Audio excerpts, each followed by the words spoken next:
Video hari ini ditujukan khas kepada mereka-mereka yang ada perasaan malas di dada, yang ada matlamat yang nak dicapai tapi asyik tak jadi, yang ada tugas yang nak diselesaikan tapi kerja asyik tertangguh. Bagi mereka yang tak ada perasaan malas, tak payah tengok video ni. This is not for you. Hai, Assalamualaikum. Saya Puan J daripada BBT Consultants. Syarikat kami membantu organisasi dan pasukan mencapai matlamat mereka melalui soft skill development ataupun kemahiran insania. Mungkin kita ada sesuatu tugas yang ingin diselesaikan, matlamat yang ingin dicapai, ataupun mungkin kita ingin berubah. Ya, kita letih dah jadi letih. We are tired of being tired. Tapi asyik tak jadi. Lama-lama impian menjadi angan-angan semata. Bagi kita yang ada masalah ni, buat 5 tip ni. InsyaAllah, saya garanti akan jadi. Macam mana saya tahu? Sebab saya sendiri pernah melalui fasa tu. Dan masa itulah saya menemui tip-tip ni. Also, saya juga ada bonus tip dekat hujung video ni. Stay on, okay? So, are you ready?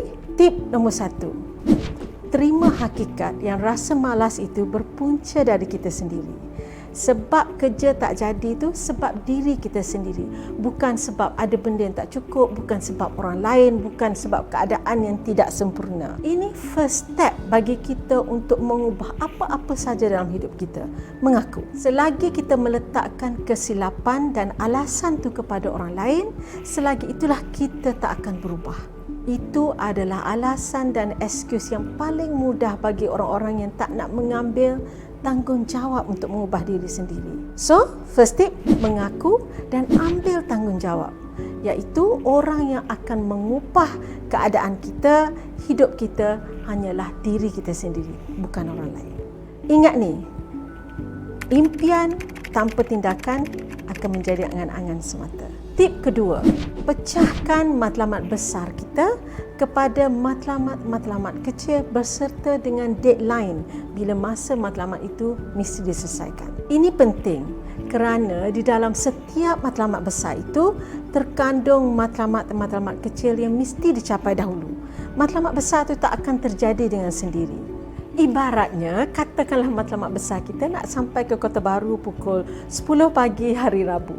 Dia mesti kita kena capai dulu matlamat-matlamat kecilnya. Di antara matlamat kecilnya ialah nak servis kereta hari apa pukul berapa, nak bertolak pukul berapa, sampai Kuala Lumpur pukul berapa, sampai Gua Musang pukul berapa, laju kereta kena berapa dan sebagainya. So, tak kira apa matlamat kita. Mungkin matlamat kita nak kahwin, nak cari jodoh, nak buat majlis perkahwinan, nak buka bisnes, nak cari kerja, anything. Setiap matlamat besar itu di dalamnya terkandung matlamat-matlamat kecil yang mesti kita capai dahulu.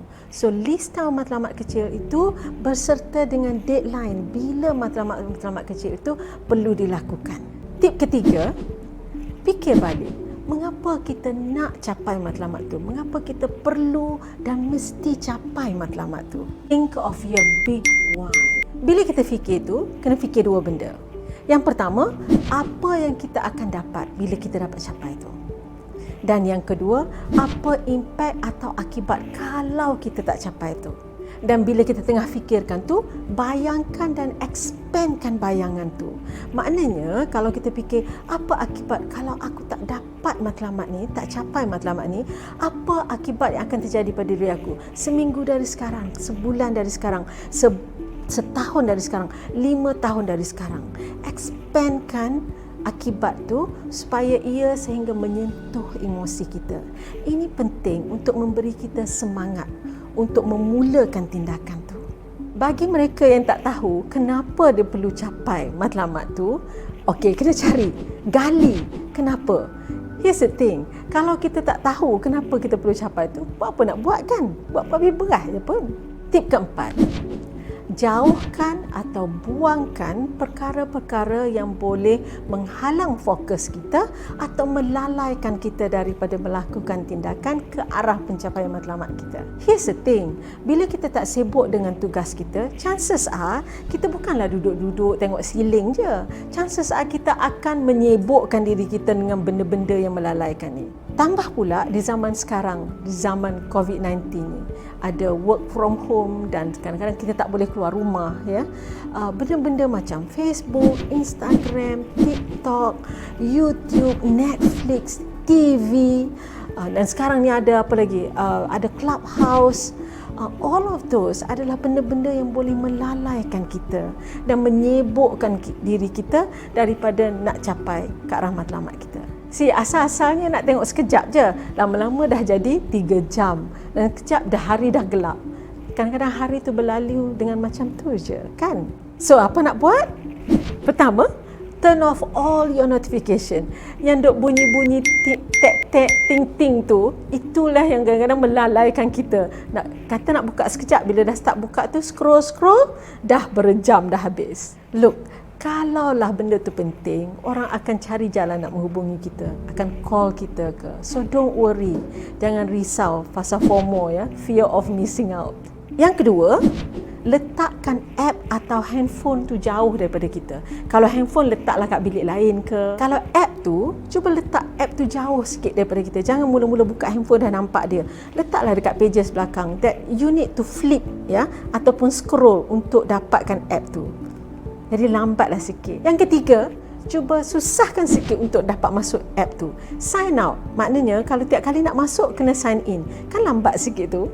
Dan kalau nak fokus lagi, uninstall terus app tu. At least sehingga kita mencapai matlamat kita. Okay? Lepas tu boleh install balik kan? Tak ada masalah. Tip kelima, gunakan teknik Pomodoro.